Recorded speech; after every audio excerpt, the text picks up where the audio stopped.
السلام علیکم ورحمۃ اللہ وبرکاتہ۔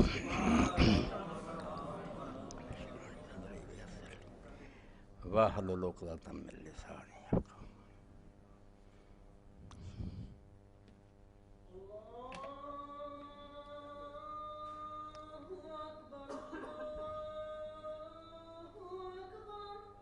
اللہ اکبر، اللہ اکبر۔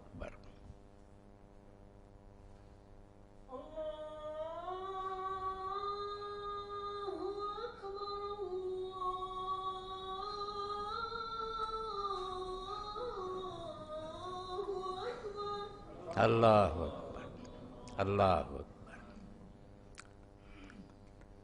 وحدہ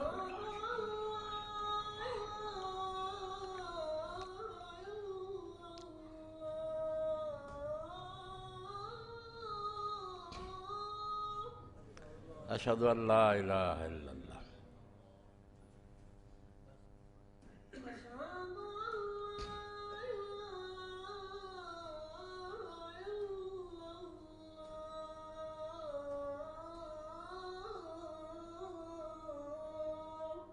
اشہد ان لا الہ الا اللہ۔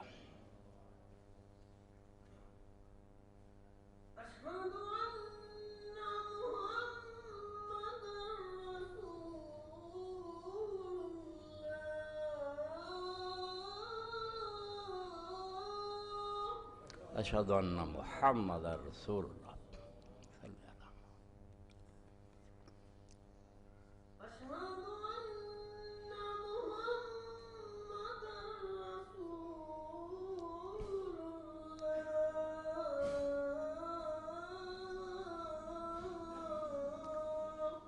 اشہد ان محمد رسول اللہ۔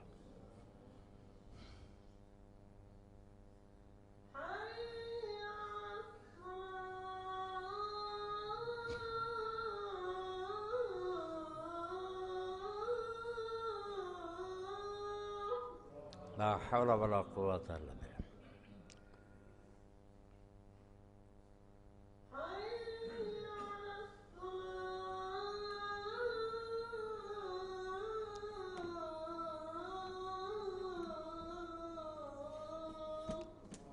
لا حول ولا قوة الا باللہ۔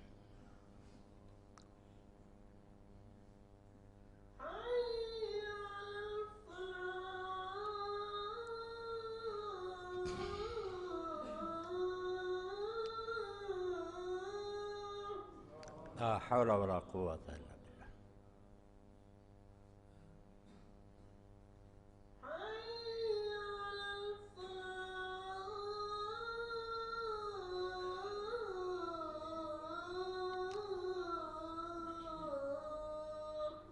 لا حول ولا قوة الا باللہ۔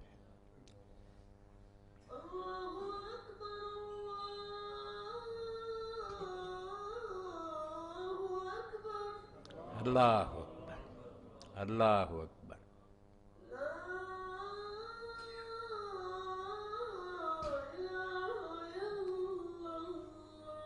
لا الہ الا اللہ، الا اللہ وحدہ لا شریک لہ، محمد عبدہ ورسولہ، رضیت باللہ ربا محمد۔ اللہم صلی علی محمد علی ابراہیم وعلی آل ابراہیم، محمد وعلی آل محمد۔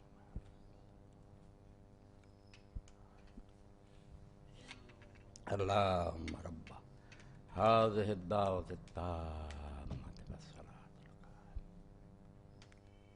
والفضيلة وبسمة محمودا الحمد لله رب العالمين،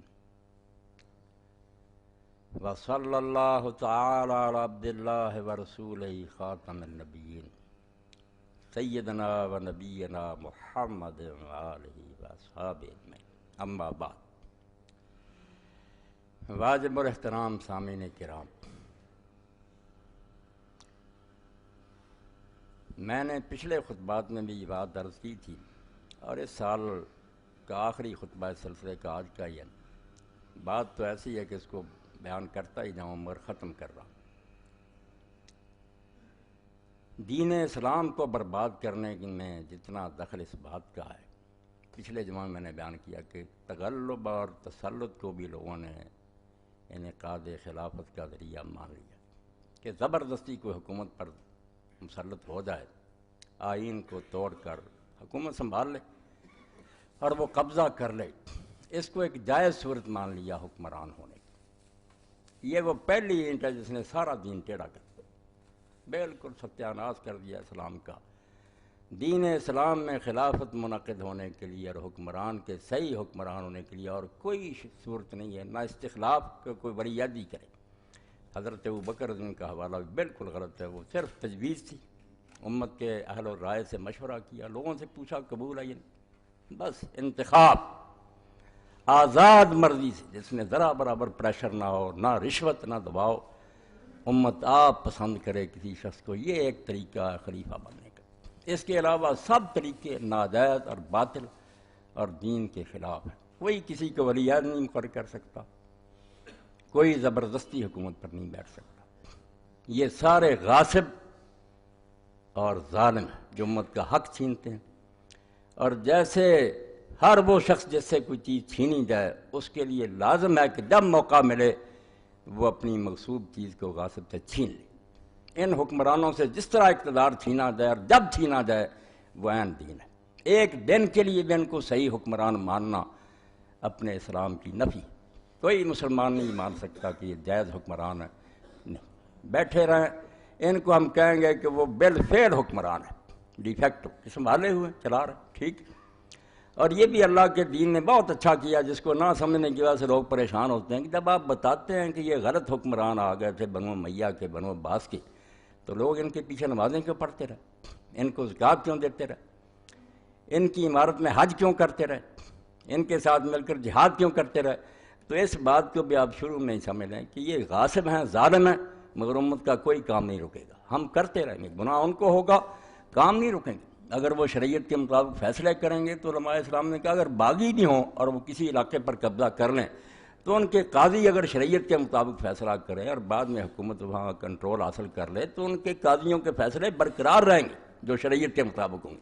یہ ایک الگ بات ہے کہ کام نہیں رکیں گے دین کے، مگر وہ ظالم ہے، ڈی فیکٹو نہیں ہے، ڈی ڈیور نہیں ہے، بالحق نہیں ہے، یہ دور افسرہ کریں بالفعل ہیں کہ سنبھالے ہوئے ہیں وہ۔ جیسے میں آج ممبر پر بیٹھا ہوں تو یہی حقیقت ہے کہ میں خطبہ دے رہا ہوں، مگر اگر لوگ سمجھیں یہ اس قابل نہیں ہے تو کہیں گے کہ بالحق نہیں ہے، ہونا نہیں چاہیے ہے۔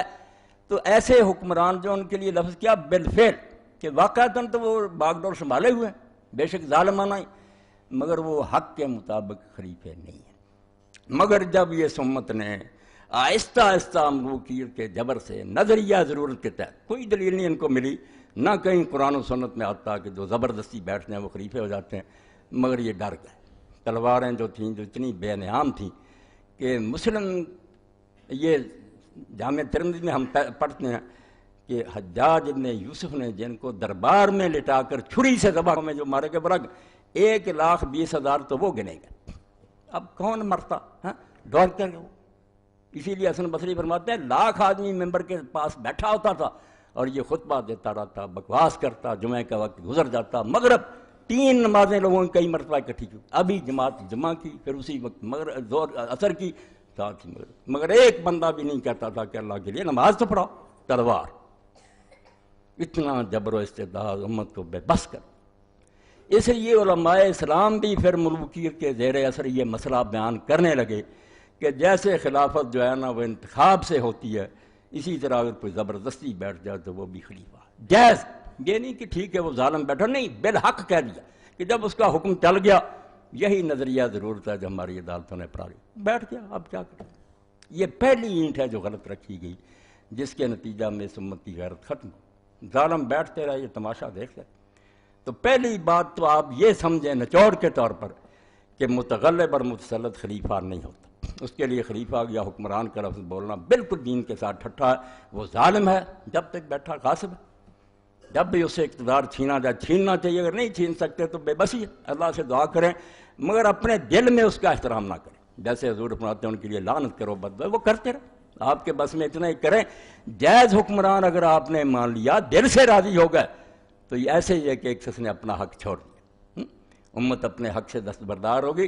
تو پہلی بدماشی یہ ہوئی کہ کتابوں میں لوگ لکھنے لگے، پڑھاتے ہمیں علم کرام کی کتابوں میں کہ متغلب ہو جو ہے زبردستی بیٹھ جائے وہ بھی جائز خلیفہ. یہ صرف ملوکیت کا نتیجہ اسلام میں نہیں ہے.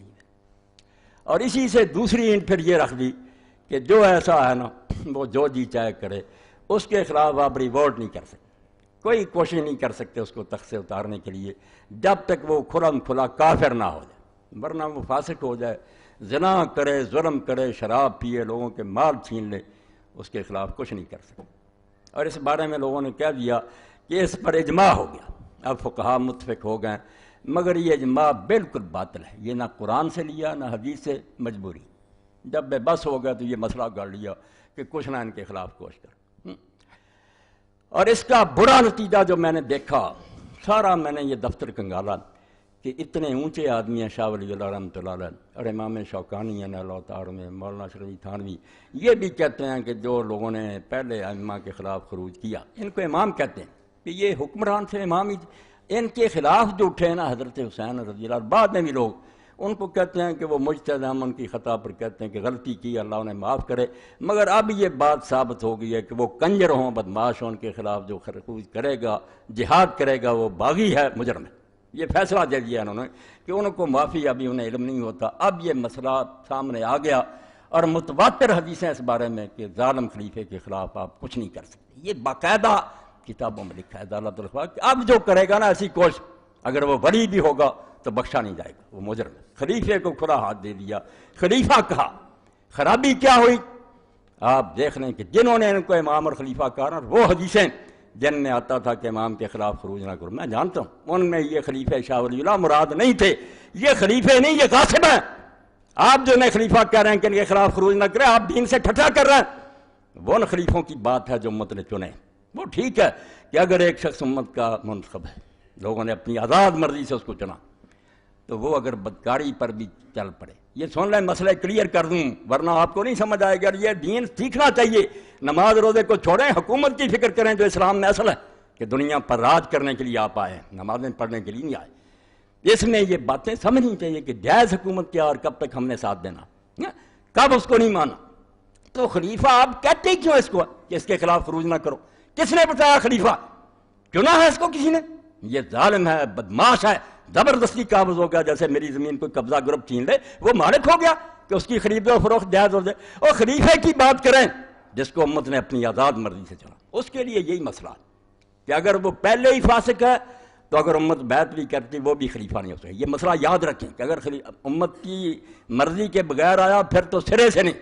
اور اگر امت نے بھی بالفرض چن لیا، سوء اختیار، غلط چناؤ کیا، وہ فاسق ہے، یہ بھی بیعت کا لازم ہے. وہ خلیفہ نہیں، اس کو کوئی خلیفے والا اختیار نہیں. مگر اگر چنتے وقت وہ نیک تھا، اب بگڑ گیا. یہ سمجھیں کہ ابتداءً فاسق نہیں تھا، اب بدکاری اس نے کرنی شروع کر دی. تو اس میں ہم بہت دیر تک دیکھیں گے کہ وہ بہت دین سے دور تو نہیں چلا گیا. اصلاح کی کوشش کریں گے، اس کے غلط حکم نہیں مانیں گے. یہ بھی حضور نے کہہ دیا غلط حکم نہیں ماننا بے شک، مگر یہ خلیفہ جائز ہے، ہمارا چنا ہوا ہے، ہم بہت موقع دیں گے اس کو سنبھلے. حدیثیں ان کے لیے، انہوں نے ظلم کیا، ان ظالموں کے حق میں چسپاں کر دی جن کو ایک دن بھی خلیفہ نہیں لگا. یہ تو ایسے ہے کسی کی بیوی کو چھین کر لے جائے اغوا کر کے. اب وہ خاوند ہے کہ خاوند والی حدیثیں پڑھو کہ خاوند کی اطاعت کرو. خاوند وہ ہے جس سے شرعی نکاح ہوتا ہے، یہ خاوند نہیں ہے. آپ حدیثیں وہ پڑھ رہے ہیں جو اماموں اور خلیفوں کے بارے میں، اور لگا ان ظالموں پر ہیں. مگر یہ ان کی بھی بسی ہے، ظالموں کے دور میں پیدا ہوئے، ماریں پڑی، یہ غلط مسئلے لے گئے. اتنے بڑے بڑے امام غلط، بالکل دین کو تباہ کیا انہوں نے کہ مسلمانوں کی غیرت ختم ہو جائے. ظالم ایک دن کے لیے امام نہیں ہے. آپ امام اس کو کیوں کہتے ہیں؟ وہ خلیفہ نہیں، غاصب ہے. امت کا منتخب آدمی خلیفہ، اس کو اگر چنتے وقت ہی غلطی ہوئی کہ آپ نے بدکار کو چن لیا، وہ بھی خلیفہ نہیں بنا. آپ کی بیعت غلط ہے، خلیفہ نہیں. اگر نیک چنا تھا، اگر بعد میں اس میں رد و بدل آ گیا، وہ فاسق ہو گیا، تو ٹھیک ہے، بہت دیر تک دیکھیں. اس کے لیے حضور صلی اللہ علیہ وسلم نے یہ بات بیان فرمائی کہ یا تو وہ کھلا کافر ہو جائے پھر آپ اس کا تختہ الٹیں. مگر اس دوران میں غلط حکم نہیں مانیں گے. کوئی ماتحت نہیں کہہ سکتا کہ ظالم حاکم نے یہ غلط حکم دیا تھا اس لیے میں نے قتل کیا. لا طاعۃ فی معصیۃ اللہ، اللہ کے خلاف حکم دے گا وہ پھر بھی نہیں مانیں گے. جائز حکمران کا بھی جو ٹیڑھا ہو جائے، مگر بغاوت نہیں کریں گے. مسئلے ان کے لیے ہیں، صاف کرو، ورنہ شوکانی ارشاد ولی اللہ دین کا بیڑا غرق کر گیا کہ ظالموں کو اماموں والے حقوق دے دیے۔ ان کو امام بنایا کس نے؟ یہ تو ظالم چھین کر بیٹھ گئے۔ صحیح چنا تھا، جو نیک تھا، مگر اب تبدیل ہو گیا، فاسق ہو گیا، تو پھر ٹھیک ہے، اصلاح کی بہت کوشش کریں گے، سمجھائیں گے، جو رکاوٹ ڈال سکتے ہیں۔ غلط حکم نہیں مانیں گے، مگر بغاوت کے لیے کہا یا کھلا کافر ہو جائے یا نماز چھوڑ دے۔ نماز کا بھی بیان فرمایا کہ اگر وہ نماز چھوڑ دے، اب ہمارے یہاں کہ نہیں صدر مملکت نہ پڑے، وزیر اعظم، کوئی ہمیں فرق نہیں نظر آتا کیا ہے، مگر دین کی روح سے سمجھ لیں کہ جب نماز کوئی حکمران چھوڑتا ہے، اب وہ ایک دن کے لیے مسلمانوں کا حکمران نہیں، بے شک چنا تھا نا، اب نہیں ہوگا حکم لا ما قام صلاح، جب نماز ہی چھوڑ دی اس کم بخت نے، اب وہ اسلام کا کیا، کافر، بالکل وہ اس لائق ہے کہ فوراً اس کو اتار دیا جائے، اور جب تک نہیں اتارتے ہمیں کوشش کرنی چاہیے، طاقت حاصل کریں اس کو اتارے۔ نماز آخری نشانی ہے کہ اسلام سے اس کا کوئی تعلق ہے۔ اور ایک طرف آپ نے فرمایا کہ ایسی بات جس سے کفر ٹپکنا، کفر یہی نہیں کہ وہ کہہ دے میں نے کلمہ چھوڑا، ایسا شاید ہی کوئی کرے۔ شاہ اسماعیل شہید رحمۃ اللہ علیہ کی منصب امامت پڑھنی چاہیے، بہت اونچے آدمی تھے، انہوں نے بتایا کہ خلافت میں تبدیلی حکومت میں کیا آتی، اس میں ایک سلطنت کفر ہے، تو سلطنت کفر نہیں یہ ہندو ہو جائیں گے، نہیں ہوں گے، کلمہ پڑھیں گے، حج کریں گے، بیت اللہ کے اندر جائیں گے، کریں گے کیا، دین کی باتوں کا مذاق اڑائیں گے، قرآن کی بات ہوگی ٹھٹا، استخفاف کریں گے، کبھی داڑھی کا مذاق اڑائیں گے، کبھی برقعے کا اڑائیں گے، کبھی ہاتھ کاٹنے کا اڑائیں گے، یہ استخفاف دلیل ہوگا کہ اب یہ مسلمان نہیں ہے۔ کلمے کے انکار سے بڑھ کر یہ دلیل ہے، کلمے کوئی بات نہیں، استخفاف، دین کو ٹھٹا کر عمل نہ کریں تو کوتاہی ہے، مگر مذاق اڑائے گا۔ اسی لیے علماء اسلام نے کہا کوئی شخص بت کو سجدہ کر دیتا، زبان سے کلمہ پڑھتا، بھائی بت کے سجدے کو سب بچہ مسلمانوں کو جانتا، یہ تو کافر کا کام، یہاں کلمہ نہیں دیکھا جائے گا، اس کا یہ عمل دلیل ہے کہ اب یہ مسلمان نہیں رہا۔ اور اسی طرح جس نے رسول کریم علیہ السلام کو معاذ اللہ گالی دے دی مسلم ہوتے ہوئے، اب کون بیوقوف سمجھے گا کہ یہ مسلمان رہا، کلمہ نہیں دیکھا۔ اور قرآن پاک اور حدیث کا ٹھٹھا، اس میں علماء نے یہاں تک لکھا کہ چھوٹی سے چھوٹی بات کہ مونچھیں کترانا، داڑھی بڑھانا، اگر اس کا بھی استخفاف کرتا نہیں مگر ٹھٹھا نہیں اڑاتا، اس کا ٹھٹھا اڑاتا، رسول کریم علیہ السلام کی ادنا سنت کا کافر ہونے کی دلیل کہ یہ شخص اسلام کو بالکل چھوڑ گیا۔ اس لیے یہ ساری بحثیں آپ ذہن میں رکھیں کہ حکمران اگر صحیح چنا تھا اس کی بات ہو رہی، جو چنا ہی نہیں یا پہلے سے ہی فاسق تھا، اس کی خلافت ایک دن کے لیے منعقد نہیں، اس کے لیے کوئی حدیث نہ پڑھیں کہ خلیفہ کے خلاف، خلیفہ کہتے ہی کیوں آپ اس کو ظالم، وہ ایسے ہے جیسے کوئی کسی کی بیوی اغوا کر کے لے گیا، کسی کے مکان پر ناجائز قبضہ کر لیا، اس کو وہ حدیثیں آپ اس کے لیے پڑھتے ہیں جو نیک لوگوں کے لیے، جو نیک تھا، عادل تھا، مسلمانوں نے اپنی وہ ہے صحیح حکمران۔ اور اگر وہ غلط ہو جاتا، بشر ہے، بدل گیا، وہ کفر تو نہیں کرتا، دین کا مذاق تو نہیں اڑاتا، اور نماز تو نہیں چھوڑ دی، یہ وہ حدود میں جہاں حضور نے فرمایا اب اس کی سلطنت جائے، کلمہ گو ہونے کے باوجود سلطنت کفر، وہ فارسی میں آپ لوگوں کو مل جائے یا اردو میں ترجمہ ہو گیا، منصب امامت کو پڑھنا چاہیے کہ مسلمانوں کا امام کیا ہے، یہ امام نہیں جو میں نماز پڑھاتا ہوں، امام وہ ہے جو سلطنت کا مالک پوری امت کو لے کر جا رہا ہے، وہ امام سیدھا ہونا چاہیے، وہ ٹیڑھا ہو گیا دین ٹیڑھا ہو جائے، مسجدوں میں نمازیں آہستہ آہستہ ختم ہو جائیں گی، بدماشی پھیل جائے گی، عورتیں ننگی ہو جائیں گی، اقتدار ہے اس کے پاس، اس امام کا ٹیڑھا نہیں ہونا چاہیے۔ اس کے لیے یہ باتیں واضح ہیں کہ امت کا چنا ہوا، چنتے وقت تو بالکل عادل اور متقی ہو، بعد میں اگر اس میں خرابی ہو جائے تو وہ بغاوت کی حدیثیں اس کے لیے کہ وہاں کافی حد تک ہم سوچیں گے غلط بات اس کی نہیں مانیں گے بالکل، مگر ملک میں خانہ جنگی بھی نہیں کریں گے تا وقتے کہ وہ دین کا مذاق نہ اڑانا شروع کر دے یا بالکل کھلم کھلا اسلام کے خلاف بکنا شروع کر دے، پھر اس کے خلاف بغاوت عین دین ہے۔ تو شاہ ولی اللہ رحمۃ اللہ علیہ کہتے ہیں کہ متواتر بالمعنی روایتیں اور شوکانی بھی کہتے ہیں وہ ان کے لیے جو امام تھے باقی امت کے چنے وہ غلط ہو گئے، ان کے لیے وہ سب دیکھا جائے گا، بہت دیر تک صبر کیا جائے گا، مگر جو ایک دن کے لیے ہمارے چنے ہوئے الیکشن امام نہیں ہے، وہ ظالم بیٹھ گئے، ان کو تو ہم برداشت نہیں کر رہے ہیں، ایسے ہی جیسے مرتا آدمی خنزیر کھاتا، بے بسی، ورنہ ہم دل سے اگر قبول کر رہے ہیں ہمارا ایمان ہی ختم ہو جائے، برائی سے نفرت نہ رہے، دین کا ستیہ ناش ہو جائے، نہیں وہ صحیح ہے۔ تو اس لیے ایک تو یہ بات آپ سمجھیں کہ دین کی بربادی میں ان دو چیزوں کا دخل ہے، پورا اسلام اس سے ٹیڑھا ہو گیا، یہ نمازیں جو آہستہ آہستہ چھوٹ گئیں، امت میں کرپشن آ گئی، سارا نتیجہ امام ٹیڑھا ہو گیا، الناس علی دین ملوک، حکمران جب بگڑ جاتے ہیں تو لوگ ان کے طریقے پر چلتے ہیں، بالکل ماں روتے رہیں، درس ہوتے کچھ نہیں، بھئی سارا اقتدار ان کے پاس ہے، اسکول کالج ان کے پاس ہے، ذرائع جو ابلاغ ہیں ان کے پاس ہے، وہ ایک سیکنڈ میں ساری دنیا میں اپنی بات پھیلا سکتے ہیں، آپ کیا کریں گے؟ اس لیے اسلام میں سب سے زیادہ زور اس پر ہے کہ نہ نمازیں پڑھو، نہ رفع دین کرو، نہ امام دیکھو کہ جو سربراہ مملکت ہے وہ تو ٹیڑھا نہیں ہو گیا، اگر ٹیڑھا اس کی فکر کرو. اگر یہ امام غلط ہو گیا، سربراہ غلط ہو گیا، آپ دین کو نہیں بتا سکتے، کارنر ہو جائے گا، آہستہ آہستہ یہ کونوں میں چلا جائے گا، دائرہ تنگ ہو جائے گا، اور تمہارے گھروں میں بھی دین نہیں رہنے دیں گے، تباہ ہو جائے گا سارا.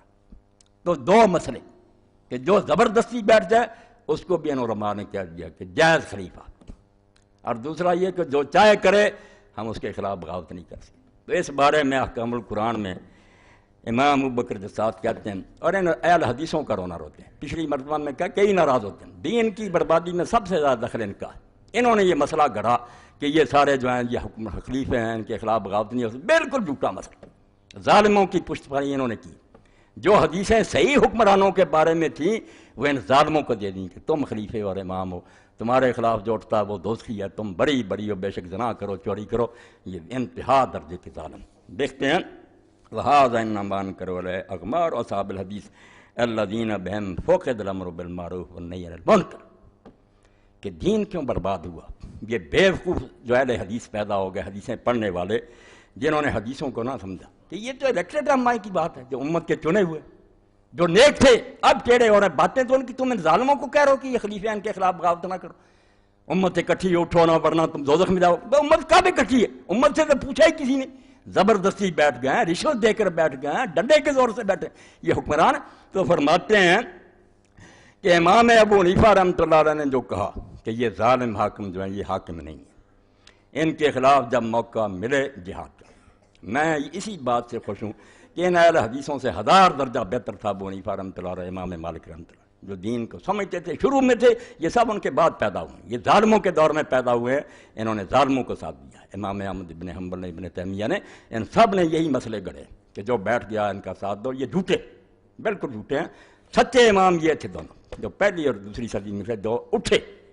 بالکل انہوں نے بنی عباس کے خلاف جہاد میں ساتھ دیا، انہوں نے بنی امیہ کے خلاف جہاد میں ساتھ دیا، اور یہاں تک ساتھ دیا کہ امام ابو حنیفہ رحمۃ اللہ علیہ سے ایک شخص نے پوچھا کہ یہ عبداللہ بن حسن کے بچے جو کھڑے ہوئے محمد نفذ کیا اور یہ ابراہیم امام نے فرمایا 50 نفری حج کرنے سے زیادہ بہتر ہے کہ ان کا ساتھ ان ظالموں کا تختہ. مسئلہ یہ تھا جس کو انہوں نے غرق کیا. شیخ الحدیث بنے بیٹھے ہیں، اجماع اس پر فقہا کا. کون ہے اجماع کرنے والے؟ وہ جو ظالموں کے زمانے میں پیدا ہوئے، جو وظیفے کھاتے رہے، وہ مسئلے کرتے ہیں کہ ان ظالموں کو سپورٹ کرو. ابو حنیفہ رحمۃ اللہ نے کہا 50 نفری حج کرنے سے بہتر ہے کہ ان کا ساتھ. اور اسی وجہ سے امام صاحب رحمۃ اللہ علیہ کو بعد میں مار پڑی، جیل خانے میں زبردستی زہر پیش کیا گیا. فرمایا میں نہیں پیوں گا، پلا دو. منہ کھول کر منصور کے لوگوں نے پلایا اور کوڑے مارے، امام کے بدن میں زہر اثر کر گیا. فرمایا مر جاؤں گا مگر میں یہ نہیں فتویٰ دوں گا کہ جو امت کے پوچھے بغیر زبردستی بیٹھ گئے ان کی بیعت ہے اور یہ خلیفے. اور امام مالک رحمۃ اللہ نے یہی بات کہی. لوگوں نے ان سے پوچھا کہ یہ بیعت جو لیتے ہیں، ان مولویوں سے پوچھا نا، شیخ الحدیثوں سے. انہوں نے کہا لوگ تو پھر جاتے ہیں، بیعت کرتے ہیں، بعد میں پھر جاتے ہیں اور لوگوں کا ساتھ دے دیتے ہیں، نیک لوگوں کا، تمہارا تختہ اٹھنے کی. تو انہوں نے ایک حجاجی قسم نکالی، حجاج بن یوسف ظالم کے نام پر مشہور ہے. مولویوں نے بتایا کہ تم یہ قسم لیا کرو کہ میں بیعت کر رہا ہوں اس کی، اور اگر میں اس بیعت سے پھروں تو میری بیویوں کو طلاق، میرے غلام آزاد، اور میرا سارا مال اللہ کی راہ میں صدقہ، کہ یہ منواؤ اس سے تاکہ پھریں تو سب کچھ ہو جائے. اب امام مالک رحمۃ اللہ علیہ سے لوگوں نے پوچھا کہ یہ قسم لیتے ہیں عباسی؟ انہوں نے فرمایا یہ قسم کوئی قسم نہیں، اٹھا دیا کرو اور جب موقع ملے ان ظالموں کا تختہ ہو. ان کی بیعت کوئی بیعت اور نہ یہ قسمیں کوئی قسمیں، یہ زبردستی ہے. اسی لیے امام صاحب کو جو مار پڑی نا کہ فتویٰ دو کہ زبردستی کی طلاق، وہ طلاق کا مسئلہ نہیں تھا، حکومت کا مسئلہ تھا. کہ اگر یہ بات ہوئی کہ طلاق المکرہ ایسا زبردستی سے اس طرح منوائی ہوئی طلاق نہیں ہوتی تو لوگ تو پھر جائیں گے، پھر جاتے تھے اور تختہ اٹھتے تھے. تو امام صاحب نے کہا یہ کوئی طلاق نہیں، پھر جائے گا. اس پر انہیں بھی بیچاروں کو مار پڑی، ان کے بازو نکل گئے. اس لیے سید ابو الحسن ندوی فرماتے ہیں مالک اور ابو حنیفہ سے بڑا امام اس امت میں کون ہے؟ جب انہوں نے فتویٰ دیا کہ مسلمان حکمران جو ان کے خلاف بغاوت کرو، سب لوگوں کے فتوے جھوٹے، فتوے ان کے سچے ہیں جو امام تھے پہلی صدی کے، جنہیں جو صحابہ اور تابعین سے ملے تھے. بالکل ٹھیک. تو کہتے ہیں قاضی ابوبکر جساس کہ یہ جاہل اہل حدیث جو پیدا ہوئے، جن کی وجہ سے امت میں نیکی کا حکم دینا اور برائی سے روکنا ختم، مٹایا انہوں نے کہ ظالموں کو کچھ نہ کہو، بیٹھے. امام احمد بھی کہتے تھے یہ عباسی ظالم جو ان کا ساتھ دو. ابن تیمیہ بھی ساری عمر یہ پرچار کرتے. یہ ابن حزم تھا نیک اللہ کا بندہ، جس نے کہا جب بھی کوئی عادل آدمی کھڑا ہو جائے اس حکمران سے زیادہ نیک تو زیادہ نیک کا ساتھ دو. وہ باغی نہیں، حکمران باغی. جو تخت پر بیٹھا باغی وہ ہے جو دین کو چھوڑے بیٹھا، اس کا ساتھ دو ریت میں سے جو اٹھا ہے مقابلے میں. وہ نیک اٹھا ہے اہل حدیثوں میں سے جس کی عالم محلہ میں یہ مسئلہ واضح ہوا، اور اس نے دلیلیں دی کہ کون ہے اجماع کرنے والا فقیہ. حسین رضی اللہ عنہ سے ابن زبیر سے، اور جو مدینہ شریف سے اٹھے تھے صحاب الحرہ، صحابہ اور تابعین، ان سے بڑا کون فقیہ پیدا ہوا؟ وہ اٹھے نہیں تھے یزید کے خلاف. اور دوسرا کون ہو تم اس قسم کے فتوے؟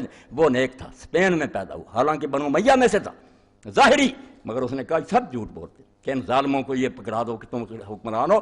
یہ حکمران نہیں ہے، حکمران ہوا جن کو ہم چنیں گے، اپنے گھر سے پکڑ کر لائیں گے کہ ہم تمہیں حکمران بناتے ہیں، وہ ہوگا حکمران. وہ اگر ٹیڑھا بھی ہو جائے گا بعد میں، اگر پہلے ہی ٹیڑھا تو ہمارا انتخاب کرا دوں، ہم نے بھی غلط چنا. اگر چنا ٹھیک تھا بعد میں غلط ہو گیا تو ٹھیک، دیکھیں گے کہ بہت دور تو نہیں نکل گیا، غلط باتیں اس کی نہیں مانیں گے مگر اصلاح کی کوشش کریں گے. یہ مسئلہ صاف کر لو، ورنہ صرف اتنی رعایت دیتے ہیں کہ جنہوں نے پہلے جہاد کیا یار ان سے غلطی ہوئی ہے مگر اللہ معاف کرے. اب جب پتہ چل گیا کہ بغاوت نہیں کر سکتا، اب جو کرے گا وہ مجرم. توبہ توبہ. تو ان کے لوگوں کو باغی کہتے ہو؟ باغی وہ ہیں جو تخت پر بیٹھے ہوئے شریعت کے خلاف چل رہے ہیں، انہوں نے شریعت سے بغاوت کی ہے، اٹھنے والے باغی نہیں.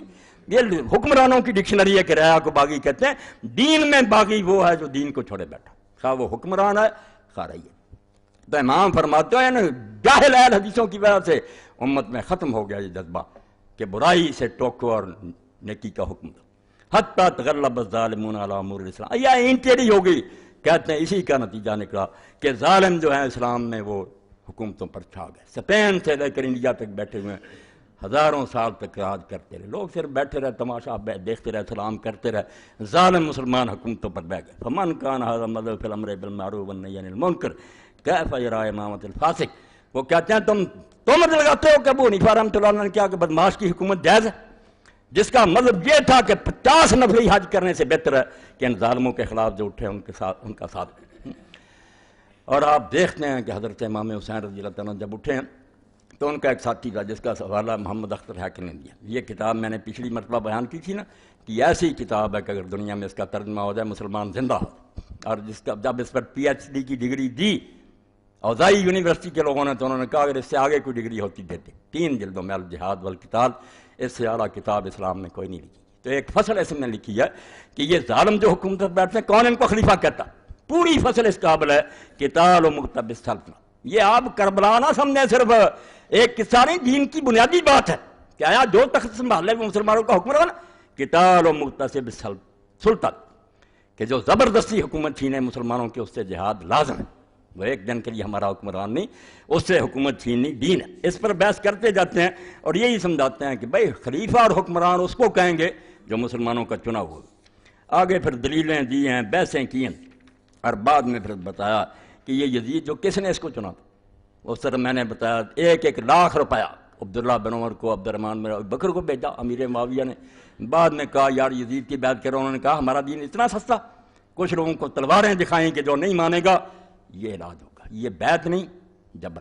بالکل اس کو بھی ثابت کیا کہ ایک دن کے لیے وہ حکمران نہیں ہے. مختصب سلطنہ، مسلمانوں کا اقتدار اس نے بزور تلوار چھینا ہے اور اس کے لیے امت پر فرض تھا کہ وہ اس کو چھینے. اس لیے امام حسین کا جو ہے جہاد ہے جہاد.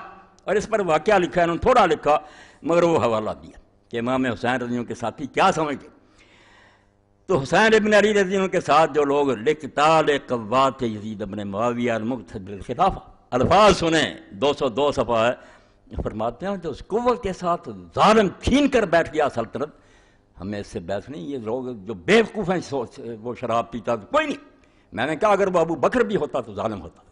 اس طرح حکومت سنبھالنے کا اسلام میں جواز نہیں، اس کے ذاتی کردار کی بات نہیں، خلاف آئین ہے یہ معاملہ. اس کو سمجھو کہ دین اسلام میں آئین کے اندر کسی کو اجازت نہیں کہ حکومت پر آئے جب تک امت نہ چنے.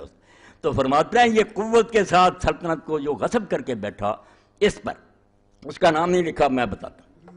تو وہ آدمی تھا عبداللہ ابن عمیر کلبی، یہ کوفہ کا تھا.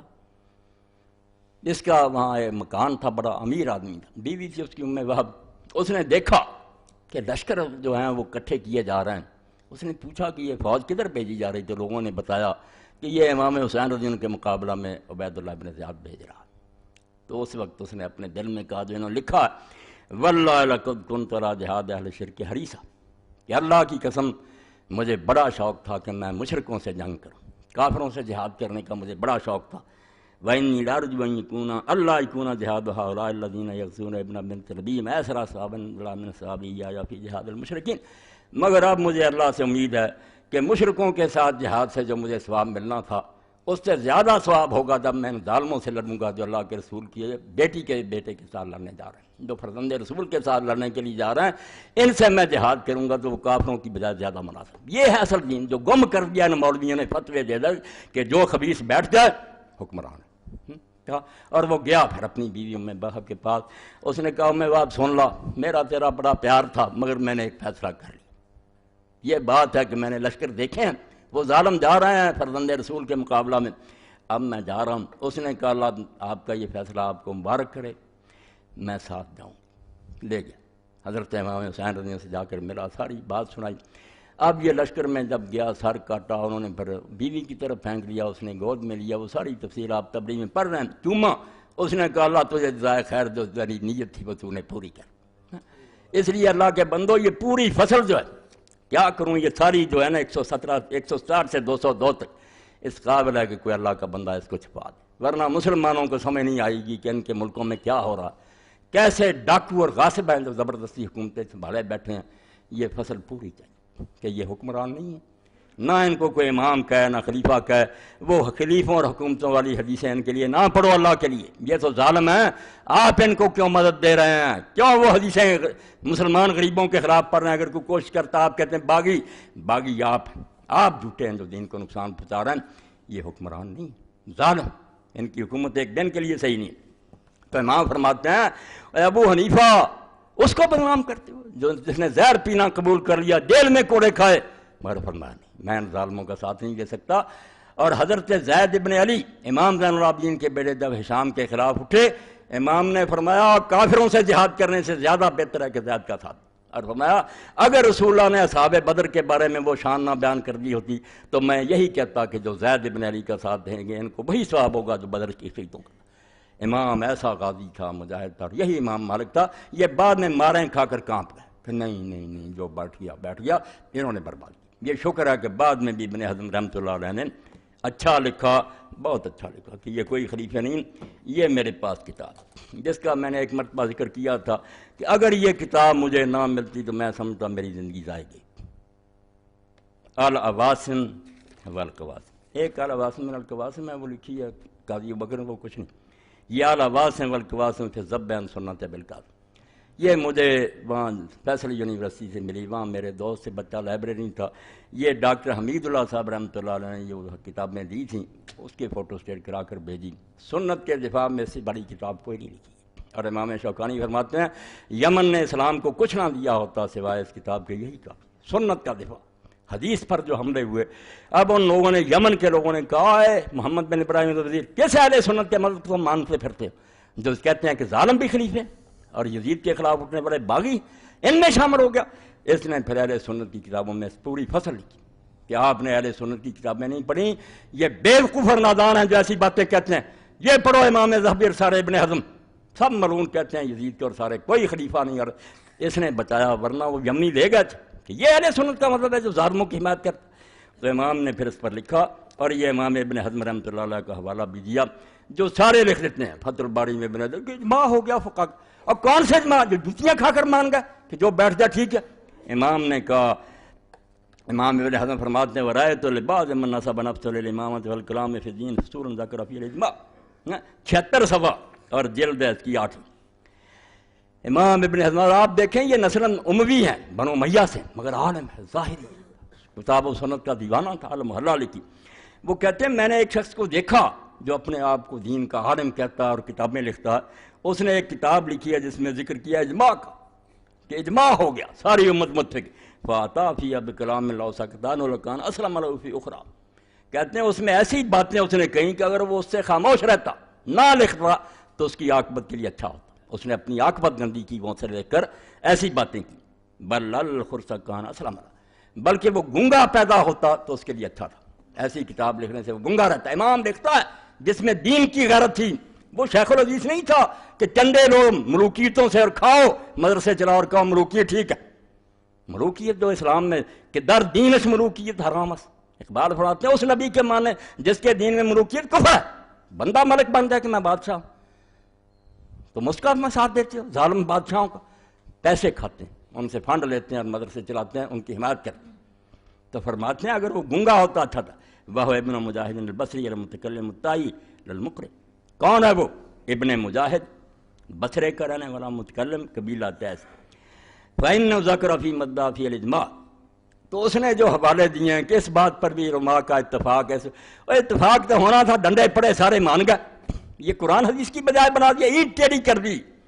ان مجموعہ لا یخرج الائمۃ الجار، کیا مسئلہ لکھ لیا؟ توبہ توبہ، دین کو چھری پھیر دی کہ اس پر اجماع ہو گیا امت کا کہ ظالم حاکم جو جی چاہے کریں ان کے خلاف نہیں اٹھنا۔ اس کو ابن حزم کہتے ہیں کاش یہ گنگا ہوتا، نہ کتاب لکھتا، اس کی عاقبت سنور جاتی۔ فاستعظم تو ظالم، تمام فرماتا میں کانپ گیا یہ مسئلہ دیکھ کر، میرے رونگٹے کھڑے ہو گئے کہ ظالم دین کو ذبح کر دیں، کہ ظالم بیٹھ جائیں ان کے خلاف نہ اٹھو۔ ولا امری انه لازم ان يكون قد علم ان مخالف الاجماع کافر، اور اللہ کی قسم اس سے بڑا جرم مجھے یہ نظر آیا کہ اس کو یہ بھی نہیں پتا کہ اگر اجماع ہے تو جو اجماع کے خلاف کریں گے تو کافر ہو جائیں گے۔ اجماع چھوٹی بات ہوتی ہے کہ سارے عالم متفق ہیں، پھر جو اس سے باہر نکلے مسلمان رہے گا کافر ہو جائے گا۔ فَيُلْقِي هَذَا عَلَى النَّاسِ، لوگوں کو لے کر دیے۔ وَقَدْ عَلِمَ أَنَّ أَفَاضِلَ الصَّحَابَةِ وَبَقِيَّةَ السَّلَفِ يَوْمَ الْحَرَّةِ خَرَجُوا عَلَى يَزِيدَ بْنِ مُعَاوِيَةَ، کہتا ہے اس کو پتہ نہیں تھا، مولوی بنا پھرتا تھا کہ حرہ کے دن پورا مدینہ سارے صحابہ اور تابعین جو زندہ تھے وہ یزید کے خلاف اٹھے ہی نہیں اٹھے، تو اجماع اگر ہے تو کافر ہو گئے سارے، سارا مدینہ جتنے زندہ تھے مہاجر انصار، امام حسین تنہا نہیں رہا۔ یہ باتیں جھوٹی ہیں کہ ساری امت ساتھ تھی، صرف یہ گنگے تھے، ڈرے ہوئے تھے۔ جب امام حسین نے شہادت دے کر جرأت دلائی، پورا مدینہ بھاگ، ایک بھی نہیں رہا ابن عمر کے سوا۔ ابن عمر تو کمزور آدمی تھے، جو بیٹھ گیا اس کا ساتھ دیتے، ڈرتے بیچارے، مگر باقی سارا مدینہ مہاجر انصار بھاگ۔ 3 دن مدینہ شریف پھر تباہ کیا گیا۔ چلو ان بیچاروں کس میں شہادت دی؟ تو فرماتے ہیں یہ مولوی جو تھا ابن مجاہد تائی، اس کو پتہ نہیں تھا کہ افاضل صحابہ جو چوٹی کے صحابہ تھے، وبقیۃ السلف، اور جو نیک لوگ زندہ تھے سو یوم الحرہ، اور مدینے والی جنگ میں کربلا کے بعد خرجوا علی یزید بن معاویہ وان ابن زبیر ومن تاب من خیار الناس خرجوا علیہ۔ اور اس کو یہ بھی شرم نہیں آئی کہ عبداللہ ابن زبیر جیسا صحابی اور ان گنت مسلمان اس کے تحت مکہ میں اور مدینہ میں یزید کے خلاف نہیں اٹھے اور سارے علاقے چھین کر وہ خلیفہ نہیں بنے۔ وان الحسین ابن علی ومن تاب من خیار المسلمین خرجوا علیہ ایدن رضی اللہ عنہ الخارجین علیہ ورانا قطرت، کہتا حسین ابن علی اور ان کے ساتھ جو نیک مسلمان تھے سارے اٹھے۔ اور دعا سن لیں، کٹڑ اہل حدیث ظاہری اموی کیا دعا کرتا، یہی میری دعا، ناراض ہوں لعنت پر، کرتا ہوں لعنت ان پر، رضی اللہ عنہ الخارجین علیہ، جو یزید کے خلاف اٹھے تھے اللہ ان سے راضی ہو، ولانا قتلتہم، اور جنہوں نے ان کو قتل کیا نیک لوگوں کو، اللہ کی ان پر لعنت، وہ سارے حکومت کے عاملین پر اللہ کی لعنت۔ وان الحسن البصری وکابر التابعین خرجوا علی الحجاج بسیوف، اور اس کے بعد کہتا 4000 قرآن کا عالم جو ساری دنیا میں تھا قراء، وہ سارے قرآن کو ماننے والے میدان میں آئے کہ نہیں؟ قراء کا جنگ حجاج بن یوسف کے خلاف تلواریں لے کر نہیں آئے، سعید بن جبیر جیسے آترا ہؤلاء کفر۔ وہ کہتا ابن مجاہد تائی جو فتویٰ دیتا کیا یہ سارے کافر ہو گئے؟ اگر اجماع تھا تو یہ سارے صحابہ اور تابعین کافر ہیں؟ بل واللہ من کفرہم فہو احق بالکفر منہم، بلکہ اللہ کی قسم جو ان کو کافر کہتا ہے وہ زیادہ لائق ہے کہ اس بدماش کو کافر کہا جائے، کافر تو ہے وہ نہیں تھی۔ وَالْأَمْرِ لَوْ كَانَ اخْتِلَافٌ يَخْفَىٰ عَلَىٰ ظَرْ نہ ہو، اور کہتے ہیں اگر کوئی ایسا اختلاف ہوتا کہ وہ چھپا ہوا ہوتا پھر بھی ہم معذور سمجھتے کہ اس بیوقوف کو علم نہیں ہوا، مگر یہ تو آسمان کے سورج کی طرح پتہ کہ مدینہ سارا اور مکہ اور مصر و شام سارے خلاف اٹھے تھے ان کے۔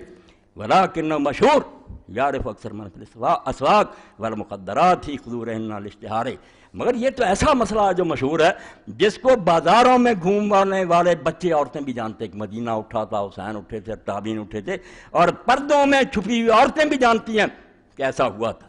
وَلَٰكِنْ يَحِقُّ عَلَى الْمَرْءِ أَن يَخْتِمَ كَلَامَهُ وَيُضِمَّ إِلَىٰ بَعْدَ تَحْقِيقِ الْمَيْلِ، تو چاہیے کہ جس کو اللہ نے عقل دی ہے وہ اپنے کلام کو لگام دے، کتابیں لکھنے سے پہلے 1000 مرتبہ سوچے کہ میں کیا بکنے لگاؤں، وَيَعْلَمَ اللَّهُ تَعَالَىٰ بِالْمِرْصَادِ، اور سوچے کہ جو میں کہہ رہا ہوں اللہ دیکھ رہا، میں نے اس کا حساب، ناراض ہوئے ہیں۔ وَأَنَّ كَلَامَ الْمَرْءِ مَحْسُوبٌ مَكْتُوبٌ مَسْئُولٌ عَنْهُ يَوْمَ الْقِيَامَةِ، اور پتہ ہے کہ ایک ایک بات پر تو اسے سوال ہوگا اللہ کے ہاں مقلدن اجرا من اتبع وزرہ، جو تیری بات سن کر اس پر چلیں گے یا اس کا ثواب تجھے ملے گا، یا جتنوں کو تو گمراہ کر کے مرا سب کا تجھے عذاب ہوگا۔ انتہا بحروف وقرر فقی جمال الدین الرحیم لم یعترض، کہتے ہیں جمال الدین فقی نے یہ ساری عبارت لکھی، اس کو قائم رکھا، کوئی اعتراض نہیں کیا۔ یہ میں نے حوالہ پڑھ دیا کہ ظاہری ہے، جب ابن حزم کی عالم محلہ اہل حدیث بھی وہاں نہیں جاتے جہاں تک وہ گیا، بالکل خالص کتاب و سنت اور بنو امیہ سے، مگر وہ کہتا تم ان ظالموں کی حمایت کرتے ہو، ان کا کہتے ہو کہ یہ خلیفے ہیں۔ یہ ایسے ہی جیسے کسی کی بیوی کو لے گیا آپ اس کو خاوند کہنے لگے، اور خاوند والی حدیثیں پڑھیں، خاوند کی نافرمانی نہیں کرے، وہ خاوند ہو تو ہے نا، حدیثیں خاوند کی آپ اسے اغوا کرنے والے پر پڑھ رہے ہیں۔ جو امت کو اغوا کر گیا، غصب کر لی خلافت اس نے، امت نے نہیں چنا، وہ کب ہے خلیفہ؟ کیا آپ وہ حدیثیں پڑھیں باغیوں والی؟ یہ دوسری دیکھیں، یہ قاضی ابو بکر بن جساس ہیں، ان کی تفسیر ہے احکام القرآن، چوتھی جلد سورہ حجرات۔ تو فرماتے ہیں کہ امام مالک رحمۃ اللہ علیہ سے پوچھا کہ اگر کوئی ظالم بیٹھ گیا، اس کے خلاف لوگ اٹھے، بغاوت جس کو جرم بنا دیا، بغاوت حکومت کی نظر میں کرایہ کیوں اٹھی، یہ نہ دیکھا کہ بغاوت تو زیادتی کو کہتے ہیں، اگر حکمران زیادتی کر رہا وہ باغی، اگر رعیت زیادتی کر رہی وہ باغی۔ باغی کوئی ایسی ٹرم نہیں ہے کہ وہ ایک ہی معنی ہے، بدلتی نسبتی بات ہے، جو حق سے ہٹے گا باغی۔ وقد روى ابن القاسم عن مالک، یہ 1709 سوا چوتھی، ام مالک اذا خرج علی الامام العدل خارج وجب الدفع علیہ مثل عمر بن عبدالعزیز۔ امام مالک نے فرمایا اگر تو کوئی حکمران ہے عادل، عمر بن عبدالعزیز جیسا، پھر کوئی خبیث اٹھتا اور امت میں گڑبڑ ڈالتا، تو پھر فرض ہے کہ لوگ اس عادل حکمران کا ساتھ، اس خلیفہ کا ساتھ دیں، اس ظالم کا سر کچلیں۔ فاما غیر فضا ینتقم اللہ من ظالم مثلہ، اگر کوئی ظالم ہے اور ظالم ہی اٹھ کھڑا ہوا، ہاں، تو پھر کسی کا بھی ساتھ نہ دیں، اللہ کو نبٹنے دیں کہ وہ ظالم سے ظالم کو جوتیاں مروا رہا ہے، آپ تماشا دیکھیں، ہاں، ظالم ہے تو ظالم سے بہتر ہے۔ ثم ینتقم من کلہما، پھر اللہ ان دونوں سے بدلہ لے گا قیامت کے دن۔ قال اللہ تعالیٰ فاذا جاء وعد اولاما، یہ پڑھا قال مالک اذا بوجر الامام فقام علیہ اخوانہ قتل اذا کان له ولد۔ یہ سن لیں مسئلہ، یہ ساری حدیثیں کتابت میں شیوخوں کو جا کر پڑھا دیں کہ یہ حدیثیں ظالموں کے لیے نہ خدا کے لیے پڑھیں، جو دین میں خلیفہ کے چنا ہوا یہ ہے ان کے لیے، بالکل اس کی صرف نافرمانی کریں گے ہم غلط بات میں، مگر بغاوت نہیں کریں، کافی حد تک برداشت کریں گے جب تک انتہا نہ ہو۔